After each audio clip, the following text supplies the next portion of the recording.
Dan sebelum itu kami mengucapkan turut berbela-sungkawa atas meninggalnya mertua dari coach kita di coaching klinik kali ini. Insya Allah semoga husnul khotimah, Pak. Makasih. Amin ya rabbal alamin. Iya.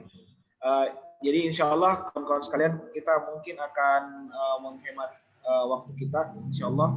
Jadi insya Allah hari ini kita akan bertemu dengan coaching kita ini untuk membahas tentang materi tentang novelty dan kebermanfaatan riset. Jadi waktu dan tempat saya persilahkan kepada Bapak untuk memulai coaching klinik hari ini. Dengan ini disilahkan. Baik, terima kasih. Bismillahirrahmanirrahim. Assalamualaikum warahmatullahi wabarakatuh.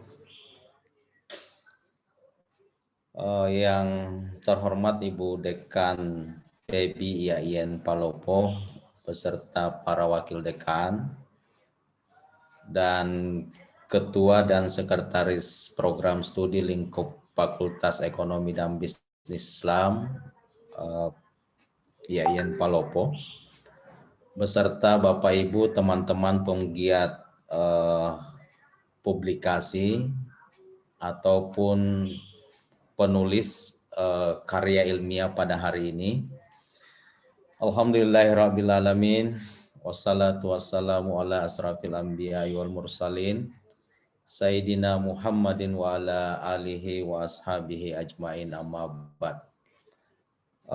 Pada kesempatan hari ini kita akan lanjutkan materi yang ketiga dari saya. Tepatnya itu novelty dan kebermanfaatan tulisan atau kebermanfaatan penelitian.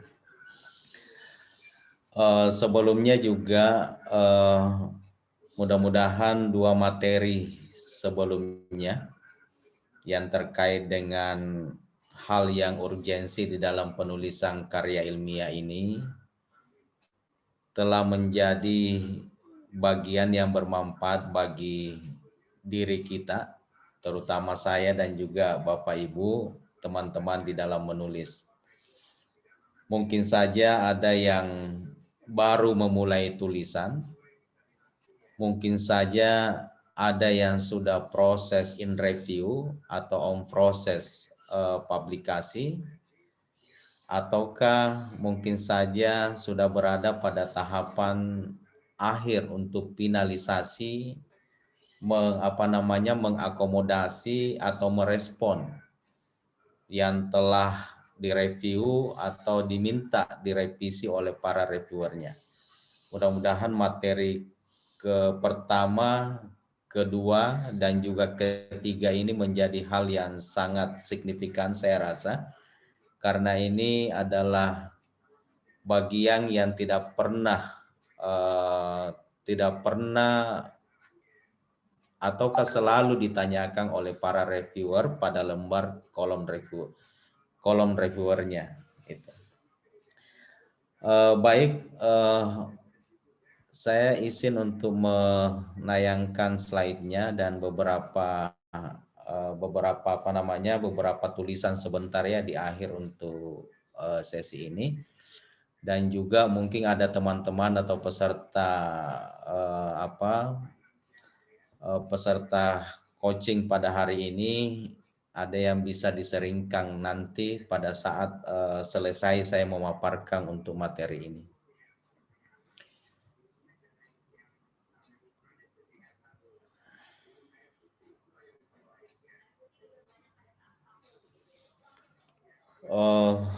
Jadi seringkali ada pertanyaan pada lembar reviewer ya, atau kolom revisinya para reviewer, selalu saja menanyakan mana riset gap-nya, mana novelty-nya, mana kontribusi ilmu pengetahuannya. Nah, walaupun terkadang saya memperhatikan, walaupun kita selaku penulis, itu sudah ada cikal bakal, ataukah sudah ada kita masukkan, ataukah sudah ada kita cantumkan di situ beberapa riset gap, tetapi reviewer itu seringkali memberikan catatan pinggir. yang mana sebenarnya riset gap-nya atau apa riset gap-nya di dalam penelitian ini. Gitu. Kemudian yang berikutnya lagi mencari novelty-nya. Mana sebenarnya novelty atau istilah kita adalah kebaruan atau istilah lainnya mungkin ada beberapa, mungkin sebentar saya akan bahas. Kemudian yang berikutnya adalah mana kontribusi ilmu pengetahuan. Itu. Ini sebenarnya linearitas ya. Jadi ini ada konsistensi antara research gap, novelty dan kontribusi ilmu pengetahuan. Itu. Hanya memang kita terkadang memahami sedikit keliru memahami yang namanya research gap. Kadang kita hanya memahami kalau research gap itu hanya apa? Inkonsistensi penelitian saja. Atau perbedaan antara satu riset, satu penelitian dengan penelitian yang lain. Nah itu sedikit agak keliru pemahaman kita kalau kita hanya memahami sebatas itu. Tetapi research gap itu ada 7 kalau tidak salah ya, yang dimaksudkan dengan research gap ya, ada 7 poin-poin. Jadi bukan saja inkonsistensi hasil penelitian dengan penelitian yang lain, tetapi ada inkonsistensi yang lain ya. Mungkin sebentar saya akan bahas di situ. Jadi ini urutannya sebenarnya ketika kita ingin menunjukkan novelty, maka harus dan wajib kita menguraikan riset gap-nya. Kemudian setelah kita menguraikan novelty-nya, maka disitulah kebermanfaatan penelitian akan sendirinya akan terelaborasi di dalam tulisan kita di situ. Baik, kenapa sih itu penting riset gap? Kenapa penting itu novelty? Jadi novelty ini terkait dengan tujuan sebuah penelitian di dalam memberikan pemecahan masalah yang baik. Kemudian juga arah yang jelas untuk menemukan novelty ini sangat terkait dengan research gap, sebagaimana yang saya jelaskan tadi. Kemudian hal yang terkait dengan novelty adalah sebenarnya para pakar dan literatur review itu bisa digunakan untuk menemukan novelty. Kemudian sekarang kita kita pahami ya, dan seringkali juga kita menggunakan software ya, seperti halnya NVivo, kemudian yang terakhir ada software Vios kemudian ada Atlas dan sebagainya. Itu juga adalah salah satu aplikasi untuk membantu kita menemukan research gap ya. Dan pada akhirnya kita akan melihat apa sih novelty dari penelitian kita. Gitu. Kemudian yang berikutnya adalah kita harus komitmen sebenarnya melihat bahwa riset yang berkualitas itu akan memberikan manfaat yang besar bagi pihak yang membutuhkannya. Jadi saya selalu menyampaikan begini kepada teman-teman dan juga kepada mahasiswa, bahwa apa sih sebenarnya manfaat penelitiannya, baik itu tesis maupun disertasi. Rasa-rasanya saya rugi membimbing ataupun Anda selaku mahasiswa itu habis waktunya Anda konsultasi dan meneliti kalau tidak ada manfaatnya. Itu. Makanya beberapa humor di dalam referensi yang terkait dengan metodologi penelitian adalah, buat apa saya membimbing Anda, menghabiskan waktu saya kalau toh tidak jelas manfaat penelitian itu. Nah, kalau kita kaitkan dengan penulisan di artikel, maka salah satu di antara 3 manfaat penelitian itu seringkali dicari, terutama di dalam manfaat atau kontribusi teoritisnya di situ. Kemudian ini saya memperlihatkan sedikit model konseptual untuk research gap. Ya, jadi pada akhirnya tujuan utama kita riset gap itu adalah untuk identifikasi problem atau problem identification di situ. Nah, bagaimana caranya menemukan itu riset gap? Cara menemukan riset gap itu ada 5 kaitan atau 5 komponen yang terkait dengan menemukan riset gap. Yang pertama kita melakukan analisis citasi. Kemudian yang kedua kita melakukan analisis konten. Kemudian yang berikutnya kita melakukan meta-analisis. Kemudian yang berikutnya kita melakukan systematic review. Kemudian yang berikutnya kita melakukan analisis future research dan keterbatasannya. Poin kedua, seringkali ya, poin ketiga, keempat, dan kelima, itu sebenarnya kita sering gunakan di dalam penelitian-penelitian pada S1, S2, dan S3. Itu. Nah, terutama di systematic review. Systematic review ini sangat terkait dengan apa? Biasa kita istilahkan dengan critical review di situ. Pada akhirnya juga akan kita menemukan riset gap di situ. Kemudian di akhir penelitian kita ada poin yang namanya rekomendasi penelitian yang akan datang dan juga keterbatasan penelitian. Sebenarnya sebagai peneliti, kita memahami sendiri apa sebenarnya keterbatasan penelitian kita. Dan yang kedua adalah apa sebenarnya yang harus kita rekomendasikan kepada peneliti-peneliti berikutnya. Nah, disitulah akan menjadi bagian yang kita rekomendasikan kepada peneliti-peneliti berikutnya. Nah, kita lihat analisis kutipan atau sitasi. Ya, jadi ini untuk mengidentifikasi sebenarnya kesenjangan penelitian di situ.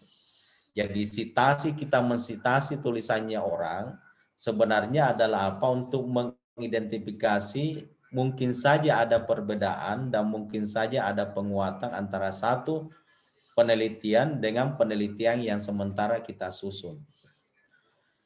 Kemudian yang berikutnya itu konten analisis, ya ini adalah terkait dengan pemaknaan atau penafsiran, menafsirkan teks, gambar, dan ini sangat mendukung untuk mengidentifikasi kesenjangan penelitian dan biasanya ini dilakukan pada penelitian kualitatif. Kemudian meta-analisis, ya kita memapping sebenarnya temuan-temuan dari studi sebelumnya. Ya kalau mungkin ada penelitian terdahulu, ya boleh saja ini masuk dalam meta-analisis di sini. Kemudian systematic review, ya ini terkait dengan apa? Bagaimana kita mengkomunikasikan sebenarnya penelitian-penelitian terdahulu dan ini keterkaitannya dengan penelitian-penelitian yang akan kita lakukan atau penelitian yang akan kita tuliskan di situ. Kemudian yang berikutnya itu adalah keterbatasan dan penelitian di masa yang akan datang. Nah, ini secara otomatis ya. Jadi ketika kita melihat template jurnal, memang tidak semuanya ya, tetapi sebagian kecil template jurnal itu juga di bagian akhir itu menginginkan untuk mengungkapkan apa sih rekomendasi penelitian ke depannya dan juga apa keterbatasan dari penelitian ini. Jadi memang keterbatasan itu adalah benar-benar keterbatasan dan bukan karena ketidakmampuan kita di dalam melakukan penelitian itu. Jadi mohon dibedakan keterbatasan dengan ketidakmampuan, bahkan juga seringkali saya mengatakan jangan sampai itu kemalasan sehingga kita tidak bisa menjangkau penelitian sampai di titik itu. Nah, ini yang saya maksudkan research gap. Jadi ada 7 sebenarnya. Jadi bukan saja inkonsistensi dari penelitian-penelitian itu. Jadi yang dikatakan mungkin yang selama ini kita maksud ya, riset itu adalah penelitian, maka maksudnya adalah hanya kita maksudkan pada evidence gap. Itu ya. Padahal sebenarnya research gap itu ada berapa? Ada 7 ya. Yang pertama memang yang di atas itu adalah evidence gap. Jadi hasil-hasil penelitian yang inkonsistensi antara satu dengan yang lainnya. Kemudian yang berikutnya adalah knowledge gap terkait dengan apa pengetahuan yang belum ada dalam bidang aktual untuk teori dan literatur domain. Kemudian juga ini merupakan kemungkinannya menjadi kasus hasil penelitian berbeda dengan apa yang kita harapkan. Kemudian yang berikutnya itu adalah practical knowledge gap. Yang dimaksudkan di situ adalah konflik praktis pengetahuan. Jadi sebenarnya practical knowledge gap itu adalah adanya inkonsistensi sebenarnya antara pengetahuan dengan apa yang dipraktekkan di lapangan. Kemudian yang berikutnya adalah metodologi gap. Jadi metodologi gap ini adalah keterkaitan dengan perbedaan penggunaan metodologi di dalam menyelesaikan permasalahan itu, sehingga dikatakan sebagai metodologi gap. Kemudian yang berikutnya adalah empirical gap, ya ini terkait dengan temuan proposisi yang perlu dievaluasi dan secara empiris. Ini sedikit berbeda dengan evidence gap, ya. Jadi ini sudah masuk pada apa temuan, ya, empirical gap, temuan atau proposisi penelitian yang perlu dievaluasi. Kalau evidence itu adalah temuan penelitian yang bertentangan dengan kesimpulan yang diterima secara luas. Kemudian yang berikutnya adalah theoretical gap.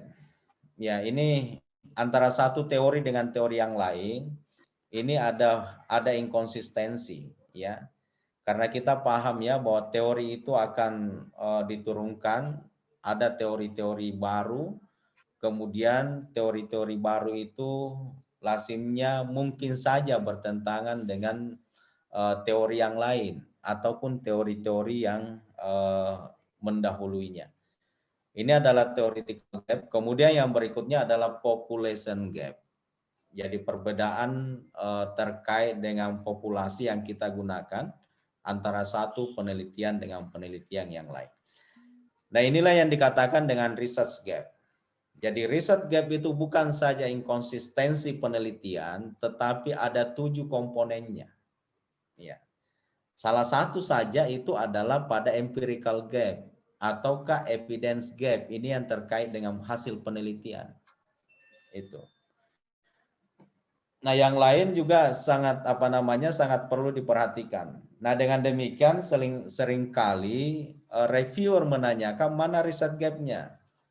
Nah, kita hanya terfokus pada apa? Temuan hasil penelitian terdahulu, inkonsistensi dengan yang lain. Padahal kan tidak seperti itu. Boleh saja dia masuk pada population gap. Boleh saja ada pertentangan antara teori satu dengan teori yang lain. Ya, seperti halnya menjelaskan umpamanya anggaran, kita menggunakan agency teori, kemudian yang lain menggunakan stewardship teori. Berarti kan di sini ada theoretical gap di situ. Kemudian yang tidak kalah pentingnya juga adalah vertical knowledge gap. Nah, seringkali database yang kita gunakan, seperti halnya saya menulis tentang kepatuhan pajak, ya, menurut database-nya itu sangat tinggi sekali kepatuhan pajak yang dipublikasi oleh lembaga tertentu, tetapi ketika kita buka ya pada riset-riset sebelumnya yang terkait dengan kepatuhan pajak, maka ternyata kepatuhan pajak itu sangat minim sekali di situ. Jadi ini pengetahuan yang perlu dipahami dengan baik, karena di lembar reviewnya reviewer itu seringkali menanyakan itu, dan kita kalau pemula pasti hanya fokus pada mencari mana temuan penelitian sebelumnya. Padahal itu hanya sebagian kecil saja. Kemudian yang berikutnya kita coba, karena kita sudah masuk di research gap, maka selanjutnya muara untuk masuk ke novelty adalah pada research gap itu. Nah, kita lihat ya, apa sih sebenarnya itu novelty? Novelty itu adalah sesuatu yang tidak diketahui sebelumnya pada saat ini. Kemudian kita mencoba untuk menemukan menemukan sesuatu pada saat ini. Kemudian ada yang mengatakan bahwa novelty itu adalah kebaruan atau temuan dari sebuah penelitian. Penelitian yang dikatakan baik jika menemukan unsur temuan baru sehingga memiliki. Jadi materi kita terkait dengan apa yang didefinisikan oleh ResearchGate ini. Penelitian dikatakan baik jika menemukan unsur temuan baru sehingga memiliki kontribusi baik bagi keilmuan maupun bagi kehidupan. Jadi arahnya sebenarnya adalah ResearchGate, kemudian temuan, kemudian kontribusi di situ.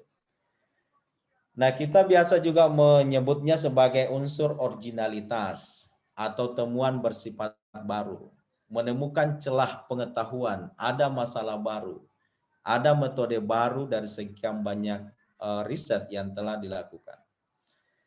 Nah, sebenarnya novelty juga sebenarnya kita menjelajahi fenomena permasalahan penelitian. Kemudian yang berikutnya mencegah terulangnya hasil plagiarisme. Kemudian kita mencoba menggali lebih jauh tentang fenomena yang sama, namun bisa menemukan celah pengetahuan. Jadi saya sih melihatnya bahwa novelty itu ada tingkatannya. Ya, ada tingkatan yang paling tinggi, kemudian ada tingkatan yang paling rendah. Mungkin yang terakhir menggali tentang fenomena yang sama, namun bisa menemukan celah pengetahuan yang baru. Kemudian ini ada pertanyaan sebenarnya dan ini juga dikaitkan dengan novelty. Dua pertemuan sebelumnya kita fokus pada riset problem. Kenapa riset problem itu dieksaminasi, diuji, diinvestigasi, dianalisis, ditelaah dan sebagainya? Pertanyaan berikutnya adalah mengapa itu dieksaminasi? Mengapa itu diinvestigasi? Mengapa itu dianalisis? Mengapa itu ditelaah? Jawabannya adalah untuk mencari novelty. Novelty biasa juga disebut dengan innovation, originality, dan istilah-istilah lainnya saya kira sama dengan keunikan, kemudian ada kecorak baruan, kemudian ada kesegaran dan sebagainya. Ada original, kemudian ada inovasi dan ada novelty di situ. Jadi ini ada kaitannya dengan riset problem di situ. Jadi salah satu hal yang ditanyakan dan jawabannya adalah novelty adalah kenapa riset problem itu dieksaminasi? Kenapa diinvestigasi? Mengapa itu dieksaminasi? Mengapa itu diinvestigasi? Tidak lain adalah untuk menemukan suatu kebaruan di situ. Nah, kemudian ini juga ada seringkali pertanyaan-pertanyaan terkait dengan isu tema penelitian. Menanyakan apa sih isu tema riset terkini? Apakah isu menganut dari jurnal yang terkenal? Apakah isu menganut pada penulis terkenal? Apakah isu harus kontemporer atau permanen? Apakah isunya harus implikasi teori? Apakah isu dibawa oleh siapa? Siapa penulisnya? Isu harus bermetode eksperimen dan sebagainya. Jawabannya apa? Tidak ada jawaban yang benar selain daripada jawabannya itu novelty, novelty, novelty. Dengan sebutan yang lain tadi ya, keunikan, inovasi, original, dan sebagainya. Nah, tidak ada jawaban bahwa yang diharapkan dari jawaban apa isunya. Jawaban yang diharapkan sebenarnya adalah bagaimana kita bisa berorientasi pada novelty itu. Nah, bagaimana cara mencari novelty? Nah, bisa kita perhatikan di sini saya mengambil juga dari salah satu referensi pembelajaran metodologi. Kalau kita mau mencari novelty yang tinggi, maka ya lihatlah pada jurnal-jurnal yang terpublikasi pada jurnal internasional dan jurnal nasional dan jurnal internasional. Nah, kalau novelty-nya publikasian rendah itu pada pada jurnal nasional dan tidak terakreditasi dan juga terakreditasi. Dengan demikian sebenarnya kalau kita apa ya, bisa juga kita balik. Kalau kita mempunyai karya atau tulisan yang mempunyai novelty yang tinggi, maka silahkan kita publikasi pada jurnal internasional dan jurnal internasional. Itu. Jangan mungkin kita publikasi pada jurnal selain itu.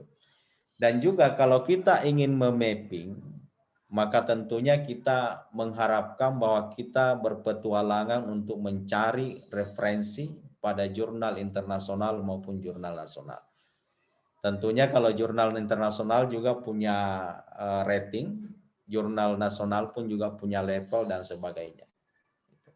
Karena memang disaring ya bahwa jurnal-jurnal itu kan reviewernya seringkali menanyakan mana novelty-nya, mana kebaruannya, dan mana riset gap-nya dan sebagainya. Dan itu memang apa ya? Itu memang sangat diperhatikan atau menjadi fokus utama pada reviewer pada jurnal-jurnal internasional dan jurnal nasional. Kemudian tingkatan novelty, ini juga saya ambilkan dari referensi tertentu.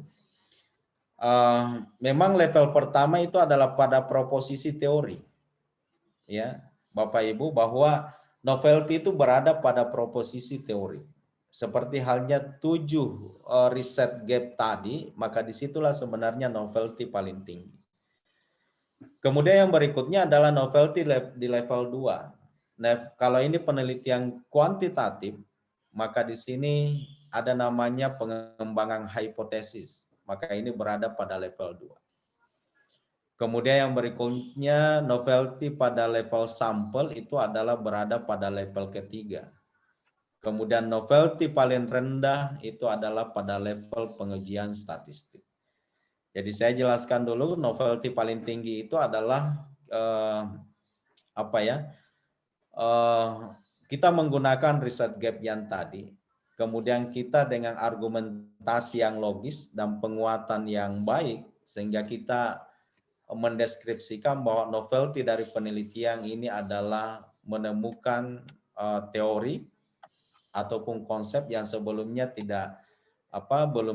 belum sampai ditemukan oleh teori atau penelitian sebelumnya. Kemudian novelty pengembangan hipotesis, dan ini terkait dengan novelty di atas sebenarnya, karena hipotesis ini turunannya ya diturunkan dari teori-teori yang ada sehingga menjadi novelty pada level yang kedua. Kemudian novelty yang ketiga, ya saya kira ini juga terkait dengan kuantitatif, yaitu novelty pada sampel. Pembedaan sampel juga merupakan bagian dari novelty. Kemudian pengujian statistik, karena statistik ini kan tidak begitu hanya sebagai alat, tetapi boleh saja kita mencoba ada novelty yang lain selain daripada yang 3, kemudian kita masuk pada pengujian statistik itu. Nah, beberapa trik untuk menemukan novelty. Yang pertama adalah pemahaman kumulatif tentang teori. Jadi caranya bagaimana Bapak Ibu? Jadi kita memang mengumpulkan sebanyak-banyaknya teori-teori ke dalam catatan kita. Itu. Kemudian kita masukkan ke dalam pemikiran atau teorinya peneliti di situ. Jadi ketika di pikiran kita itu sudah ada problem riset problem di kepala kita, maka peneliti langkah selanjutnya adalah memapping riset-riset sebelumnya, artikel-artikel sebelumnya sebanyak mungkin yang ada kaitannya antara satu dengan yang lain. Kemudian kita coba menarik benang merahnya atau menarik garis tertentu sampai pada penelitian terakhir. Jadi boleh saja mungkin kita menarik dari penelitian tahun 50-an, tahun 70-an dan sebagainya sampai dengan pada saat sekarang ini. Sehingga kita melihat bahwa novelty-nya penelitian kita itu ada di sini, atau kebaruan terkininya penelitian kita itu ada pada titik ini. Jadi memang kalau pengalaman-pengalaman membimbing juga mungkin bisa diterapkan ya. Sama saya mungkin sedikit berbagi. Ketika bimbingan mahasiswa S1, S2, S3, langkah pertama itu tidak menentukan judul. Apa judulmu dan sebagainya, walaupun mungkin sudah sudah di SK-kan karena itu adalah proseduralnya, tetapi lagi-lagi saya meminta kepada mahasiswa itu tolong kamu kumpulkan 20 atau 30 artikel. Itu ya kalau mahasiswa S2 mungkin. Kalau mahasiswa S1 mungkin diminta 10 atau berapa untuk didiskusikan dengan pembimbingnya. Kemudian kita tarik apa sebenarnya riset problemnya di situ. Inilah sebenarnya trik yang pertama. Di NPIPO juga demikian kan, kita mengakumulasi banyak artikel-artikel yang terkait dengan itu, teori-teori yang terkait dengan itu, sehingga kita akan melihat di mana sebenarnya turunan atau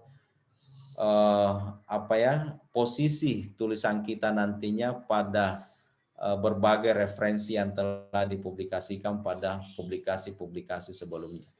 Jadi kita mapping dulu, kita kumpulkan banyak artikel dan sebagainya, kemudian kita coba masukkan ke dalam kognitif peneliti. Kognitif itu adalah pemikiran ataupun riset problem yang sudah ada di benak kita atau di kepala kita, sehingga nantinya memudahkan kita bahwa penelitian ini kita akan berada pada posisi ini. Kemudian yang kedua, langkah utama yang kedua itu adalah pada problem riset. Ya. Mengapa problem atau masalah riset itu penting untuk diteliti? Jadi inilah jawabannya adalah novelty. Itu ya. Kita identifikasi, evaluasi dan analisis, kemudian kita gabungkan dengan trik yang pertama tadi, kemudian ini akan menjadi rumusan riset yang terbaru. Jadi memang yang pertama itu hanya kita melihat, kita hanya memapping di situ. Kemudian yang kedua, barulah kita melihat apa sih sebenarnya riset problemnya ini. Kalau kita sudah menemukan riset problemnya, maka orientasi novelty-nya juga pasti kita sudah paham di situ. Inilah yang terpenting dan ini ada novelty-nya, inilah yang disebut dengan nilai jual dari riset itu. Jadi ada problem riset untuk diteliti. Dan disitulah letak novelty-nya. Jadi ini trik pertama, dan trik kedua seringkali menjadi bagian untuk diakumulasi ke trik-trik lainnya untuk menemukan novelty itu. Kemudian yang berikutnya trik yang ketiga, identifikasi asumsi. Jadi kita sebenarnya adalah memiliki asumsi. Ya, setiap penelitian pasti memiliki asumsi. Asumsi apa yang kita pakai di situ. Dan inilah biasanya yang membedakan antara satu riset dengan riset yang lain. Karena satunya menggunakan asumsi A, kita menggunakan asumsi yang lain. Kita coba identifikasi asumsinya. Kalau perlu, kita serang, jatuhkan asumsi yang ada di penelitian itu. Itu ya. Jadi kita, kalau saja kita dengan kekuatan logika kita menjatuhkan asumsi penelitian terdahulu, maka itu juga salah satu novelty yang akan kita kembangkan dalam penulisan atau publikasi ini. Kemudian perekayasaan riset baru dengan trik 1 dan 2. Jadi asumsi, kemudian serang asumsi, kemudian kita akumulasi trik 1, mapping, kemudian yang kedua terkait dengan permasalahan, maka itulah yang dikatakan dengan perekayasaan riset baru. Dan ini sama dengan pencarian novelty, riset baru yang memiliki nilai jual. Jadi ada sudah 3 trik yang yang bisa kita gunakan ya. Yang pertama adalah pada mapping, kemudian yang kedua adalah dengan cara Dengan cara apa namanya, melihat pada riset problemnya, kemudian yang ketiga adalah asumsi yang kita pakai bertentangan dengan asumsi yang telah dilakukan oleh penelitian yang lain. Dan seringkali memang ini yang paling menguatkan sebenarnya kita. Karena sebenarnya yang tahu tentang riset kita adalah para penulisnya. Reviewernya pun juga mungkin saja berbeda pengetahuan atau disiplin kita tentang apa yang kita tuliskan di situ. Makanya tampakkan kalau kita mau menyerang asumsi yang telah digunakan oleh peneliti sebelumnya. Seperti halnya satu menggunakan konsep maslahah, satu menggunakan konsep apa, konsep makasid, satu menggunakan konsep yang lain. Maka disitulah sebenarnya akan menjadi novelty di situ. Kemudian yang berikutnya, kita jangan terfokus di metodologinya. Ya, jadi metode riset itu hanya konsekuensi dari trik 1 dan 2. Kemudian penemuan metode riset, ya ini sekarang kita lihat ya banyak klub, ya klub-klub riset, konsultasi dengan mentor di media klub riset, ya bahkan apa namanya klub di Facebook dan sebagainya banyak sekali kelihatannya apa namanya yang mempromosikan dirinya sebagai klub riset di situ. Diskusi dengan anggota grup di klub riset itu kita kenal dengan KR ya. Jadi apalagi kalau mungkin di tempat kita sudah ada klub-klub seperti itu, maka itu sangat memudahkan kita untuk fokus pada mendiskusikan tentang novelty kita di situ. Di media-media online juga sudah banyak mentor-mentor yang bersedia mengcoaching kita, bahkan menjawab pertanyaan-pertanyaan kita ketika kita bertanya. Metode riset itu monoton, sebagaimana statistik yang sampai sekarang tidak berubah-ubah. Metode riset dapat diubah dinamis bergantung pada perspektif tujuan pengujian hipotesis. Jadi kalau kita lihat tadi riset gap itu adalah metodologi gap, maka tentunya ada peluang juga untuk menjadikan sesuatu novelty di situ. Bahkan kalau di penelitian kuantitatif lain model, maka itu boleh saja menjadi suatu novelty. Lain model pengujian statistiknya juga lain. Gitu. Apalagi kalau di mahasiswa S1 Bapak Ibu ya, jadi saya sering mengatakan kepada teman-teman di Prodi bahwa untuk penelitian S1 kalau kuantitatif mau ada novelty-nya, cobalah satu satu ada variabel tengah, entah itu moderating, entah itu intervening. Walaupun analisis statistiknya analisis statistiknya yang sederhana di situ. Ketimbang ya kalau penelitian kuantitatif 5X-nya 1Y-nya boleh jadi tidak ada novelty-nya. Kenapa? Karena hanya tambal sulam di situ. Tetapi yang sederhana 1X-nya, kemudian 1Y-nya, kemudian 1 tengahnya, baik itu moderating maupun intervening, maka saya berkeyakinan itu adalah bagian dari novelty di situ. Itu ya kenapa? Karena modelnya sudah lain, statistikalnya sudah lain, dan di dalam riset gap salah satunya adalah metodologi gap menjadi bagian yang bermuara pada novelty di situ. Kemudian trik yang terakhir itu bawa ke forum riset. Ya, jangan kita sindrom terhadap uji klinis, bawa riset ke forum, bahkan ada seminar, simposium dan lain-lain. Itu. Kalau seperti halnya seminar dan simposium, kalau saja kita mau melanjutkan pada level publikasi pada jurnal, maka boleh saja mohon izin kepada panitianya untuk tidak dipublikasi pada proceedingnya itu. Kenapa? Karena sudah publikasi di situ, sudah ber-ISBN, dan pada akhirnya juga akan tersitasi atau terplagiat pada penulisan jurnal itu. Jadi itulah maksudnya, bawalah riset itu ke forum seminar atau simposium dan lain-lain untuk sebenarnya untuk memperoleh tanggapan dan sebagainya. Kemudian menerima pendapat orang lain dengan logo. Ya, jadi harus memang kita legowo. Saya bahkan mengatakan, ya kalau apa ya, seperti halnya pendapatnya reviewer umpamanya, maka kita harus legowo. Kenapa? Karena kapan tidak kita mengakomodasi, maka yakinlah bahwa apa editornya juga tidak mau mempublikasi kita punya tulisan di situ. Kemudian riset yang lebih pada yang layak publishable ya, jadi publikasi-publikasi yang layak di situ.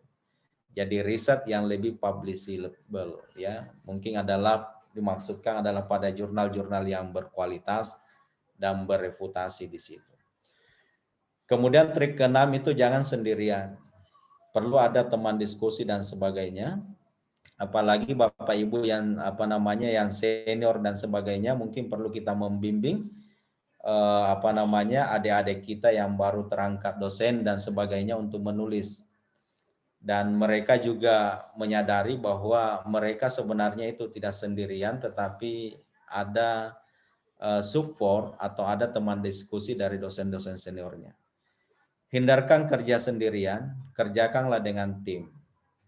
Dan satu juga penilaian dari para editor adalah kalau jurnal itu, tulisan itu ditulis oleh 2-3 dan bahkan berlainan afiliasinya, itu menunjukkan juga sesuatu penilaian bahwa kapabilitas tulisan ini dikerjakan dalam bentuk tim.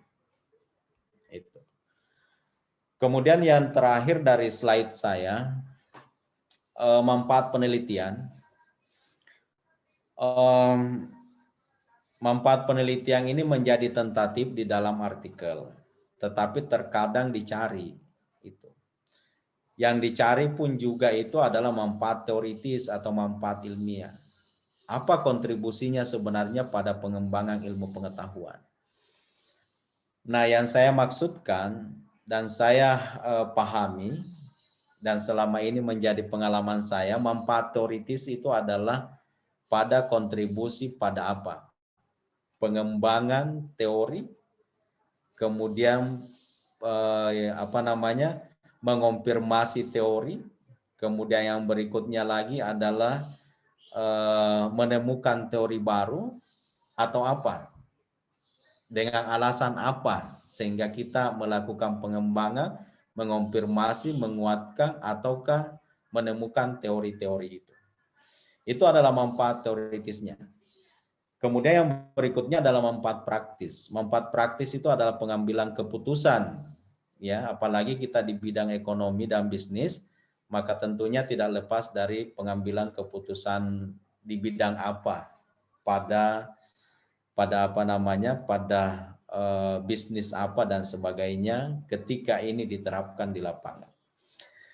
Kemudian manfaat praktis ini adalah operasional aplikatif sebenarnya. Jadi kita tidak hanya mengatakan bahwa itu bermanfaat untuk pengambilan keputusan bisnis, tetapi harus dibunyikan bagaimana cara pengambilan keputusan bisnis dengan menggunakan apa? Menggunakan penelitian kita ini. Kemudian yang berikutnya adalah manfaat regulasi. Manfaat regulasi kalau penelitian kita terkait dengan kebijakan, peraturan, undang-undang dan sebagainya, jangan-jangan penelitian kita adalah bahan bakunya atau bahan untuk melakukan amandemen terhadap undang-undang tertentu atau merevisi regulasi-regulasi yang terkait dengan regulasi tertentu.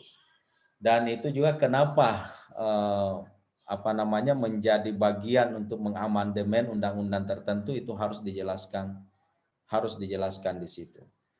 Nah, inilah yang dimaksudkan dengan manfaat teoritis, manfaat praktis, dan manfaat regulasi. Dan perlu juga saya sampaikan mungkin sharing ya, dan sesuai dengan pemahaman saya bahwa manfaat inilah kalau di penulisan tesis, disertasi, dan skripsi, satu-satunya bagian dari proposal penelitian yang bisa diubah setelah penelitian itu selesai adalah pada komponen manfaat penelitian. Itu di bagian proposal. Bab 1, bab 2, bab 3. Yang bisa kita ubah itu adalah manfaat penelitian.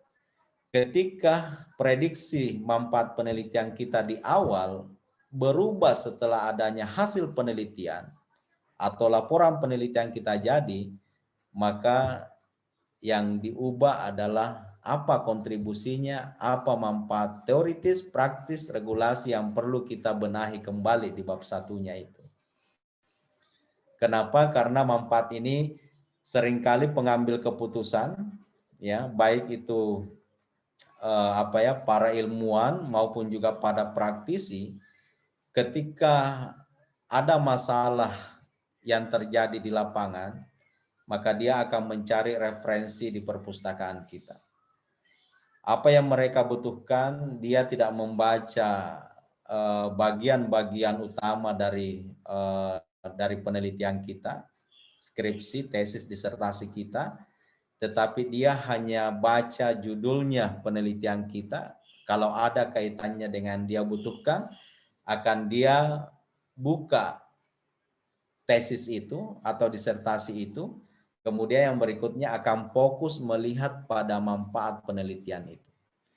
Kalau manfaat penelitiannya itu bunyi dengan baik dan tertarik dan cocok memang digunakan untuk mentreatment permasalahan yang ada di lapangan, maka penelitian itu akan dibaca mulai halaman pertama sampai dengan halaman terakhir.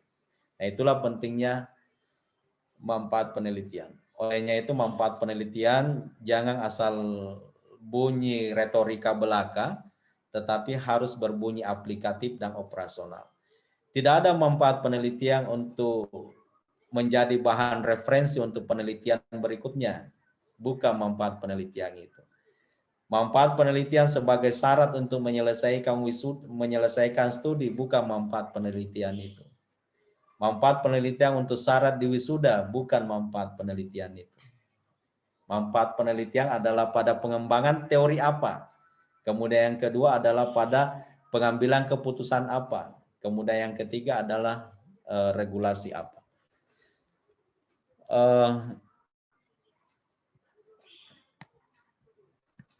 Saya kira itu mungkin ya. Jadi saya juga menyampaikan bahwa mungkin di pertemuan di awal saya sudah memperlihatkan satu jurnal dan ini jurnal di Sinta 2 sebenarnya, tetapi agak rumit. Ini yang pernah saya tampilkan dan sekarang alhamdulillah sudah diterima 3 kali revisi, judulnya pun juga direvisi. Ini ya. Judulnya direvisi, kemudian yang di dalamnya juga sangat-sangat banyak sekali direvisi, termasuk mencari di mana sebenarnya novelty dan kontribusi teoritisnya.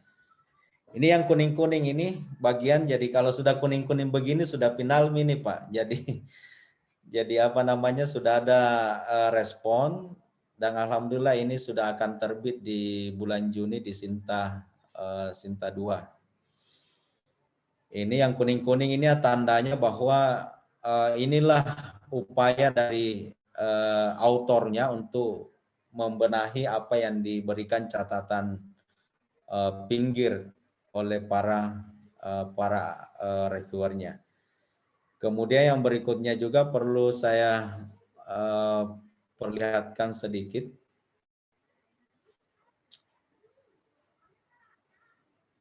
Ini baru-baru saja saya sebenarnya selaku mentor di sini.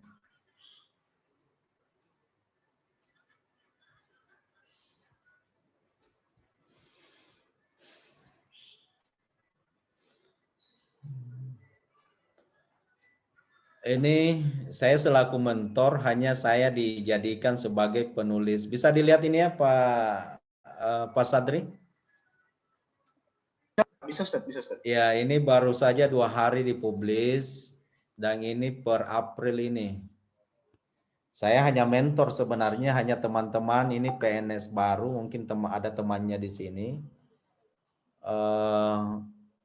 Saya hanya mentor, saya hanya memberikan diskusi, tetapi saya dijadikan penulis pertama. Mungkin juga tahu bahwa saya berkebutuhan dengan tulisan sebagai penulis pertama.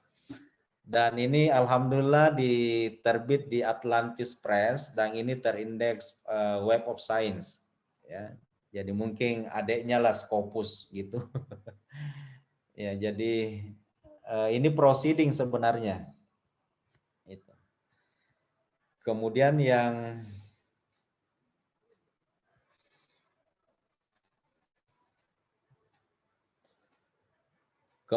berikutnya saya sementara proses di apa namanya Q3. Ini juga baru pengerjaan, belum ada respon sebenarnya. Mungkin juga saya pernah tampilkan, tetapi ini sudah disubmit. Mungkin sudah tersubmit 2 minggu yang lalu. Pertanikah Malaysia itu Q3. Kebetulan saya pilih ini karena sedikit murah. Ya, jadi Q3 berbayar tetapi murah. Ini mungkin sekitar 4 juta ini. Daripada yang besar-besar. Kemudian satu trik lagi saya mau bagikan kepada teman-teman di PB Palopo. Ada satu tulisan dari adik-adik kami yang PNS baru itu, dia menulis mungkin sekitar 8 orang di situ. Dan dia berhasil tembus Q1. Itu ya, tembus Q1 dengan apa SCR-nya 0,77. Itu ya, dia apa namanya kreatif mereka ya berdelapan itu, kemudian dia berhasil tembus itu walaupun waktunya itu hampir 2 tahun, mulai dari PNS sampai sekarang dia sudah fungsional dan baru kelihatannya awal bulan ini dinyatakan bahwa apa artikelnya itu sudah diterima oleh apa namanya, kalau tidak salah jurnalnya itu terkait dengan tourism ya. Kebetulan yang diangkat itu adalah halal tourism. Saya kira itu Pak Sadri, mungkin ada diskusi setengah jam yang terkait dengan materi kita hari ini. Terima kasih.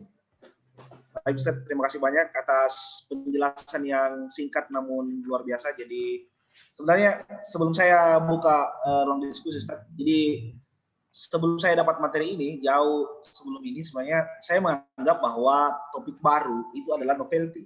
Jadi sekedar topik baru itu adalah novelty. Jadi menurut saya kita masukkan kata COVID-19 gitu kan. Waktu ramai tentang novelty itu kan banyak tulisan yang memasukkan saja penelitian lamanya, terus dia kasih keterangan waktu di masa pandemi COVID-19 gitu kan. Sehingga misalnya memang kami terjebak di ruang itu bahwa novelty itu sekedar topik baru, ulasan baru saja. Ternyata tadi saya lihat bentuk novelty itu banyak wajahnya dan riset gate pun itu juga banyak ruangnya. Gitu ya. Terima kasih banyak atas materinya. Baik, sekarang saya membuka ruang pertanyaan. Mungkin dalam setengah jam ini 3 orang penanya, satu saja Ustaz. Saya buka. Ya, saya serahkan ke peserta 3 orang. Mungkin ada yang mau ditanyakan terkait novelty dan bermanfaatan riset. Dan sekedar informasi, karena ini sudah pertemuan kelima, saya mohon kepada teman-teman peserta agar kiranya diperhatikan bentuk artikelnya. Jadi segera mungkin ada artikelnya, apa namanya itu, manuskripnya gitu ya, pre-manuskripnya sudah jadi, insya Allah di pertemuan berikutnya, supaya kita bisa hadirkan mungkin dan didiskusikan di coaching klinik berikutnya. Ya, oh ya, oh Pak Tajuk, katanya tolong di-share materinya. Siap. Ada lagi mungkin? Sambil menunggu Ustaz, saya mau bertanya. Tadi kan yang bentuk novelty itu, level novelty itu cuma level 1, level 2 sampai level 4 itu. Level 2 sampai level 4 itu saya lihat berorientasi pada penelitian kuantitatif. Bagaimana dengan penelitian kualitatif Ustaz? Apakah ada level-levelnya juga? Dan seperti apa level itu memberikan kontribusi langsung terhadap pertama keberterimaan apa namanya itu artikel itu di sebuah jurnal, atau bagaimana Ustaz? Apa untung dan ruginya punya level novel ini? Ya, saya jelaskannya bahwa Saya sih mencermati begini, bahwa novelty itu lebih banyak pada level proposisi. Level proposisi itu kan juga ada pada penelitian kuantitatif dan penelitian kualitatif. Itu. Tetapi di dalam penelitian kualitatif dia turunkan lagi sampai pada level sampel, kan, level metodologi dan sebagainya. Nah, dengan demikian sebenarnya adalah novelty pada penelitian kuantitatif itu saya lebih cenderung mengatakan bahwa itu berada pada level proposisi. Level proposisi itu adalah terkait dengan teori, terkait dengan konsep, dan terkait dengan apa namanya yang sangat tergantung pada riset gap-nya itu sendiri. Jadi itu. Memang sih apa namanya lebih banyak sebenarnya, dan itu juga yang paling banyak itu menanyakan novelty sebenarnya adalah penelitian kuantitatif, kan. Itu. Kenapa? Karena penelitian kualitatif itu ketika kita mengkritik satu asumsi, kan, menggunakan kacamata konsep yang lain, kemudian kita penelitian terbaru mencoba meyakinkan bahwa konsep yang lama yang telah dilakukan oleh penelitian terdahulu itu tidak begitu tepat, dan kita hadir dengan konsep yang terbaru, maka itu adalah bagian dari novelty itu.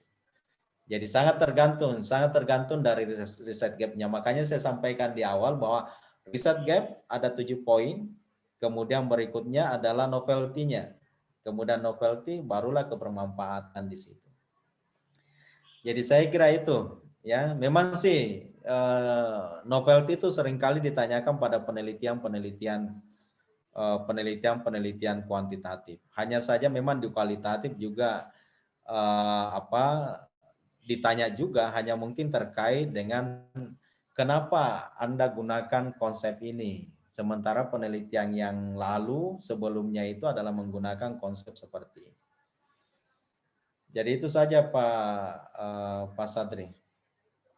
Kemudian yang terakhir, yang keberterimaan, saya katakan kemampuan untuk meyakinkan saja, ya, kemampuan untuk meyakinkan bahwa kita selaku peneliti itu sudah meyakinkan diri kita, apalagi kalau sudah direview, meyakinkan diri kita bahwa novelty yang kami maksudkan adalah seperti ini, ya, sehingga apa namanya, sehingga memang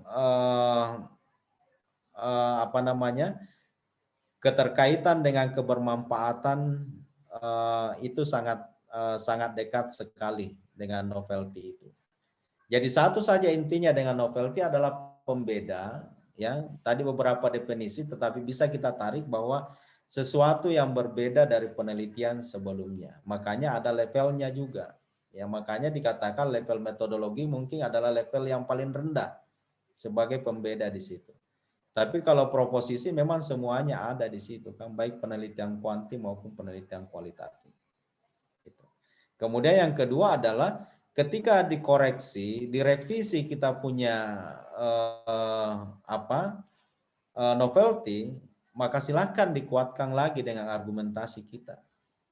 Itu, ya, penguatan kembali, ditambahkan saja.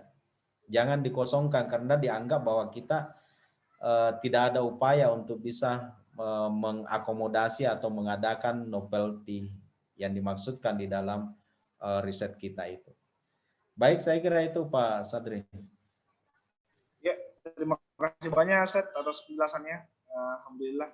Jadi saya serahkan lagi kepada teman-teman, mungkin masih ada yang mau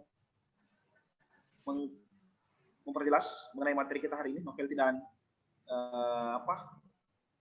kebermanfaatan riset. Mungkin ada Pak Ishak. Pak Ishak ini sempat kemarin bertemu dengan salah satu calon profesor di IAIN Palopo, Ustaz. Ya. Jadi karena mau bertemu dan calon profesor itu ada salah satu dosen jadi calon profesor, dia langsung bilang begini sama calon profesornya. Ya. Jurnal Anda tidak layak, artikel Anda tidak layak ini karena tidak memiliki novelty ini. Dia Pak Isa mungkin ada yang mau dikomentari atau? Ya, silakan.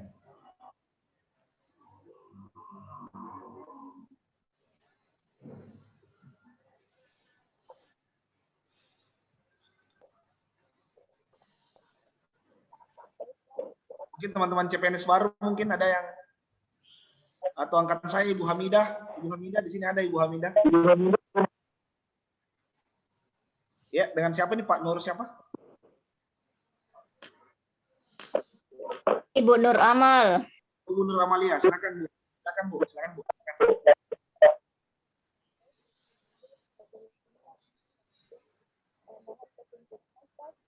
Silakan Bu, silakan langsung berputar aja Bu.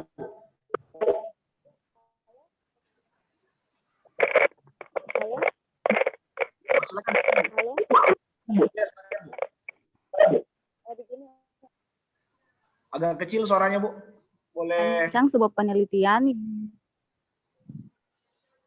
Halo. Bu, silakan, silakan. Ya, baik. Begini, Stas. Saya merancang sebuah penelitian yang temanya itu tentang zakat produktif sebagai solusi kemiskinan di tengah pandemi. Apakah gap yang saya sampaikan ini mengandung novelty atau tidak? Begini, angka kemiskinan selama beberapa tahun terakhir itu kan selalu menurun. Namun ketika pandemi menyerang, angka kemiskinan itu kembali meningkat. Nah, bisakah saya memasukkan bahwa zakat produktif di sini sebagai solusi untuk mengurangi atau untuk menekan angka kemiskinan yang meningkat yang terjadi akibat pandemi, begitu Ustaz. Apakah gap yang saya sampaikan ini mengandung novelty atau bagaimana? Mohon pencerahannya. Terima kasih. Ya, saya langsung jawab ya Pak Satri. Begini Ibu, jadi coba kita cari referensi. Trik yang pertama kita pakai sejauh mana itu zakat produktif berkontribusi di dalam menurunkan angka kemiskinan. Itu ya, coba kita cari referensi sampai di situ. Kemudian yang berikutnya coba kita lagi cari referensi atau data faktual, datanya BI dan sebagainya, bahwa angka kemiskinan itu semakin hari semakin meningkat. Itu. Kemudian yang berikutnya lagi juga yang terkait dengan masa pandemik. Jadi coba kita cari referensi yang terkait dengan itu, dan beberapa artikel yang terkait dengan zakat produktif, bahwa penelitian yang terkait dengan zakat produktif boleh saja bukan di Indonesia tetapi juga di apa namanya di negara yang lain, bahwa zakat produktif itu adalah memberikan kontribusi di dalam mengurangi angka kemiskinan. Kemudian yang berikutnya saya rasa bahwa ini adalah bagian salah satu riset gap dari 7 riset gap yang ada di situ kan. Mungkin terkait dengan riset gap yang mana, particle knowledge di situ kan, atau evidence gap di situ. Saya kira ini bagian ya sudah boleh dikatakan bahwa ini adalah subjek apa namanya sebagai bagian dari riset gap di situ. Sehingga apa? Kita memang perlu meneliti kembali. Yang pertama adalah kenapa perbedaan waktu juga kan merupakan bagian dari riset gap. Ya, waktu yang lalu. Kemudian yang berikutnya juga perbedaan situasi normal, angka kemiskinan, dan situasi pandemik juga yang terkait dengan angka kemiskinan di situ. Saya kira ini bagian dari riset gap itu. Sehingga nanti coba dipikir nanti Ibu, apa kira-kira yang menjadi novelty ketika penelitian ini sudah selesai? Ya, apakah zakat produktif di masa pandemik itu dapat mencegah atau menurunkan angka kemiskinan seperti itu? Saya kira tidak ada masalah Bu. Kalau menurut saya salah satu bagian dari riset gap di situ. Saya kira itu Pak Satri.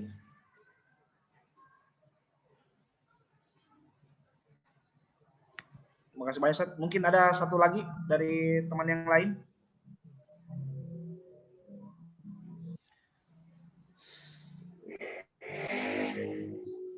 Jadi saya tambahkan sedikit ya, pandangan-pandangan reviewer juga kan terkait dengan riset gap dan novelty itu sangat subjektif sekali, nah. Iya, silakan, Ustaz. Itu sangat subjektif. Ya kadang peneliti sudah yakin, kita yakin bahwa ini adalah bagian dari riset gap dan novelty.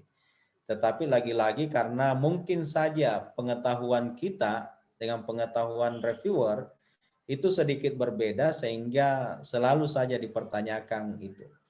Nah, saya katakan bahwa ini adalah sangat-sangat subjektif sekali. Dengan cara kalau ini sudah direkomendasi untuk direvisi, maka andalannya kita itu adalah melakukan revisi. Itu. Menambahkan sesuatu yang menjadi bagian untuk mengakomodasi itu. Jadi perlu memang ada penambahan penguatan walaupun sebenarnya sudah kuat sekali menurut kita. Tetapi karena sudah bolak-balik ya apa boleh buat, harus kita tambahkan hal-hal seperti itu. Ya silakan lagi, mungkin masih ada yang lain. Mungkin satu orang lagi yang mau dipertanyakan.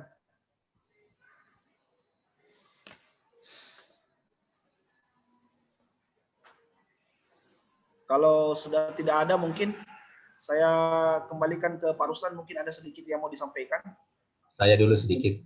Oh ya, ada Pak Tajudin ya. Silakan, Ustaz. Terima kasih. Assalamualaikum warahmatullahi wabarakatuh. Assalamualaikum warahmatullahi wabarakatuh. Izin bertanya ini Kak. Ini saya berharap sekali bisa ada refresh untuk ide-ide penelitian tentang sustainability reporting Kak. Orientasi keberlanjutan. Ya.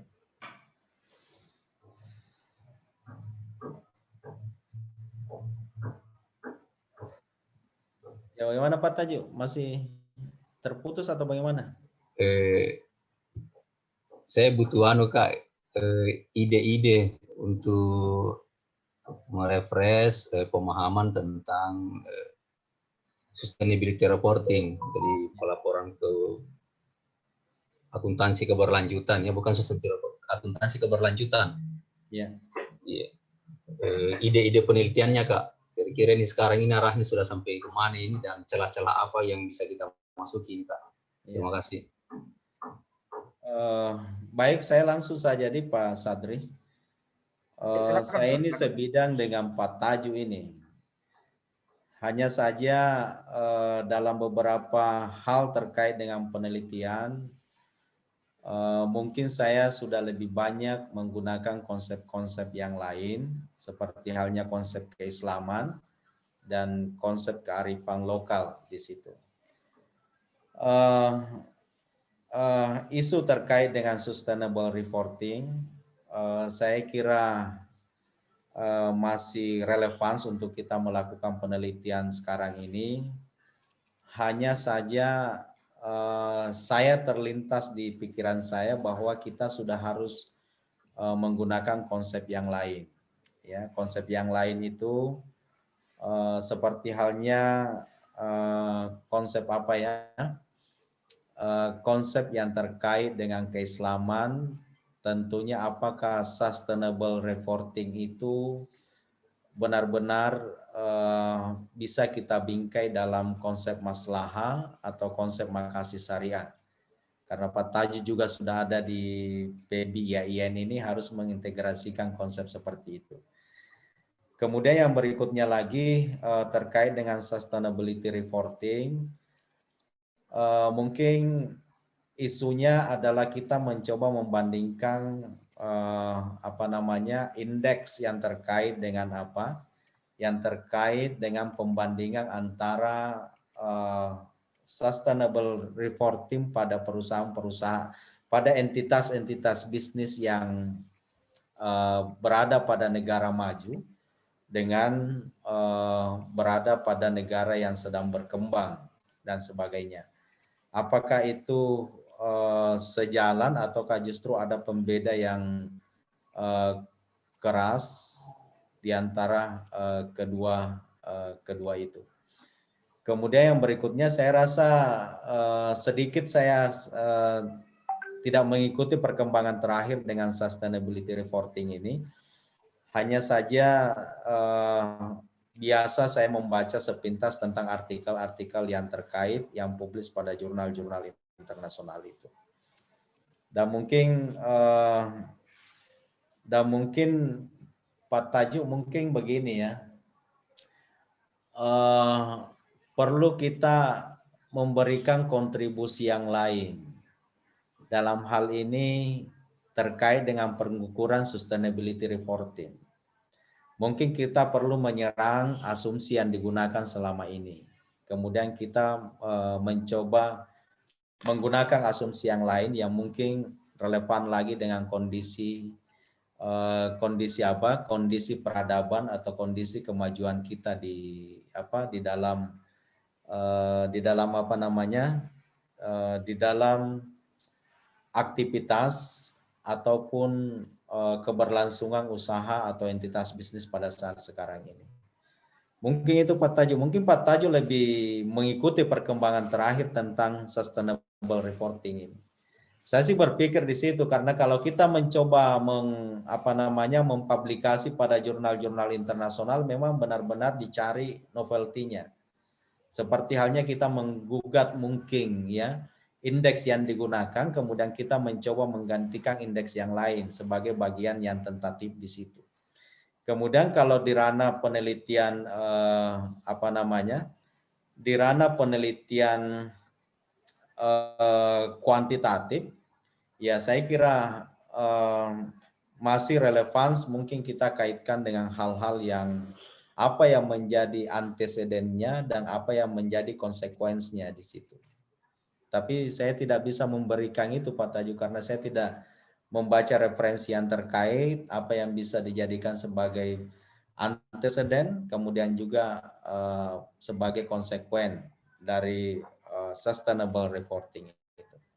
Saya kira demikian Pak Tajuk. Sebagai masukan saja, mungkin Pak Tajuk lebih di bidang ini, core-nya di bidang sustainable reporting ini. Tapi kalau Pak Tajuk ada di PB mungkin lebih memformulasi dalam integrasi keislaman di situ. Mungkin apakah sustainable reporting itu berorientasi pada maslahah dan sebagainya. Saya kira menarik itu Pak Tajuk. Oh iya Kak. Memberikan paradigma kritis ya di dalam memformulasikan itu. Insya Allah. Atau dicoba pemaknaannya Pak Tajuk toh.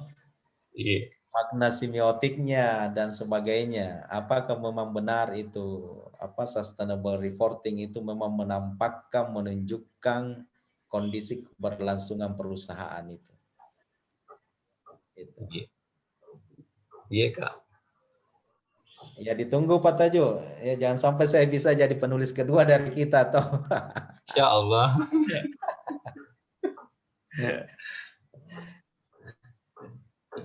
Ya mungkin masih ada lagi kurang 5 menit lagi Pak Sadri. Ya, baik. Oh ya, mungkin masih ada yang mau dikonfirmasi langsung ke coach kita. Saya Pak. Ada Kak Nurdin mungkin. Oh Pak Mursyid ya silakan. Ya, terima kasih. Terima kasih kesempatannya. Ini perkenalkan Pak, saya Mursyid dari CPNS baru. Jadi kita ini yang baru mencoba buka bayang-bayang gelap ini tentang penelitian. Jadi beberapa pertemuan ini jadi sedikit banyak sudah mulai ada cahaya-cahaya sedikit, sudah mulai ada gambaran-gambaran sedikit lah. Nah sekarang yang saya mau tanyakan, karena sempat terpikir di pertemuan sebelumnya tentang tema riba and resign pada bank. Jadi temanya riba and resign pada bank. Jadi bagaimana kira-kira menurut Ustaz? Karena misalkan ada kan fenomena sekarang banyak yang resign dari bank. Kemudian juga kita ketahui ada beberapa produk yang riba pada bank. Jadi kita rencananya ini penelitiannya ini korelasi. Apakah ada korelasi, bisa diteliti korelasi di sini? Kemudian apakah ini mempunyai nilai novelty? Jadi kita teliti itu memang apakah benar orang resign itu karena riba ataukah karena hanya capek kerja di bank? Ya. Terus apakah benar memang pada bank itu ada produk yang riba dan kita teliti korelasinya, dan ini kalau memang ini mempunyai novelty, kira-kira langkah apa yang bisa diambil, Pak? Ya, terima kasih. Ya, jadi saya sampaikan bahwa kalau kita lihat sih temanya ya, resign ya, kemudian ada riba, maka ini kan menjadi tema baru kelihatannya. Tetapi cukupkah peneliti menyajikan ini sebagai tema baru dalam kaitannya dengan riset gap yang telah saya ungkapkan tadi? Itu ada 7 riset gapnya di situ. Tinggal meyakinkan saja ya, peneliti bahwa novelty ini memang didorong atau disupport oleh riset gap. Sekali lagi, riset gap yang dimaksud ya, jangan kita berpikiran sempit seperti awalnya bahwa hanya itu adalah hasil temuan riset yang terkait.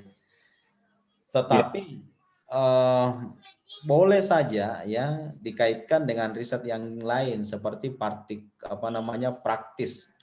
knowledge gap di situ kan. Itu. Kemudian yang berikutnya sebenarnya ada 2 hal yang bisa dilakukan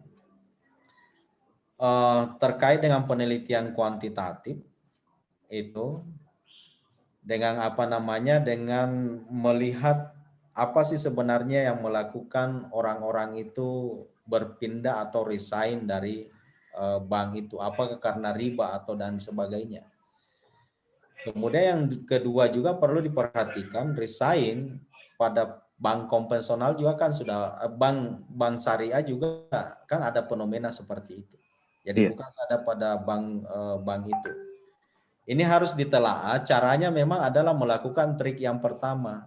Trik yang pertama itu adalah memapping dan juga memasukkan mappingan artikel itu ke dalam kognitif peneliti di situ. Kemudian yang berikutnya sebenarnya saya lebih tertarik dengan kalau ini didekati secara kualitatif yang terkait dengan resign ini. Itu kenapa? Karena memang penggalian kita bisa lebih dalam dibandingkan dengan penelitian yang sifatnya kuantitatif di situ. Karena kalau tadi kan dikatakan bahwa apakah memang ada korelasinya dengan bunga, dengan riba? Salah satunya adalah ya. Tetapi yang di lain teori-teori yang lain yang kita gunakan juga terkait dengan resign, boleh saja bukan terkait dengan riba. Dengan demikian harus dicarikan memang kenapa orang melakukan turnover ataukah resign dan sebagainya. Nah, itu harus dilakukan mapping yang terkait dengan itu. Nah, kemudian apa ndak ada novelty-nya? Kalau dilihat sih dari temanya, ya kelihatannya memang ini adalah isu terbaru. Hanya memang apakah meyakinkan riset gap itu menjadi novelty dari peneliti. Nah, saya perlu sampaikan juga bahwa akumulasi novelty sebenarnya itu adalah kekuatan logis, kekuatan logika reasoning dari peneliti untuk meyakinkan bahwa ini adalah bagian dari novelty. Itu. Jangan hanya kita mengungkapkan gap, tetapi tidak ada logika reasoningnya peneliti untuk meyakinkan bahwa ini adalah bagian dari gap dan ini punya relevansi yang kuat di dalam pengembangan teori tertentu di situ. Itu mudah-mudahan ya jadi materi kita memang materi, saya sampaikan materi yang sebenarnya tidak ada teorinya yang kita pelajari di coaching ini kan. Hanya bersumber dari pengalaman-pengalaman itu saja sehingga tidak dipelajari lah di S2 dan di S3 apalagi di S1 mungkin. Itu sehingga harapannya memang teman-teman di PB Palopo ya bisa mengembangkan risetnya itu Saya sebenarnya kalau di Singkam masuk PNS saya, CPNS saya yang 35 orang itu bisa bergabung di sini. Tapi kan sinyal dari Wadek satunya hanya tertutup untuk Pedi Palopo, jadi ya sudah Mi. Itu Pak Sadri. Baik, terima kasih banyak Ustaz. Jadi luar biasa ya Terima kasih, Ustaz. diskusi kita semua tadi. Terima kasih juga Pak Mursyid tadi. Insya Allah karena waktu juga yang akan memisahkan kita dalam coaching klinik pertemuan kelima ini. Jadi sebelum saya akhiri, kami menginformasikan lagi kepada teman-teman yang menjadi peserta penuh dalam coaching klinik ini agar menyiapkan artikelnya. Saya tidak tahu mungkin Pak Ruslan memberikan waktu sampai kapan. Intinya sebenarnya minggu pertemuan berikutnya itu sudah harus ada pre-manuskripnya teman-teman. Jadi sudah ada manuskrip awal yang teman-teman bisa bawa supaya bisa didiskusikan. Dan diskusi kita nanti bersoal kepada bentuk manuskrip yang kita sudah buat. Iya. Saya kira demikian Ustaz. Baik. Dan kami mengucapkan banyak terima kasih kepada Ustadz dan insya Allah kalau katakan Ustadz jam berapa Ki? Sebentar kita hubungi saya. Kalau selesai acara tadi selesai acara melayat di rumahnya mertua, insya Allah bisa saya hubungi Ustadz. Di mana sekarang Kak? Sore Ustadz atau tadi Takalor Ustadz. Takalor Ustadz. Iya, saya tergantung dari anak-anak. Saya kira iya, Ustaz. Baik, Ya, Ustaz. kalau Ibu sudah terima kasih banyak. Oh iya, Ustaz. Baik, terima kasih. Kami ucapkan banyak terima kasih kepada coach kita hari ini dan kawan-kawan peserta yang lain. Semoga coaching klinik hari ini diberkahi juga dengan cahaya Ramadan. Insyaallah. Amin ya rabbal alamin. Terima kasih. Assalamualaikum warahmatullahi wabarakatuh. Assalamualaikum Waalaikumsalam warahmatullahi wabarakatuh. Mohon pamit teman-teman. Assalamualaikum warahmatullahi wabarakatuh. Waalaikumsalam warahmatullahi wabarakatuh.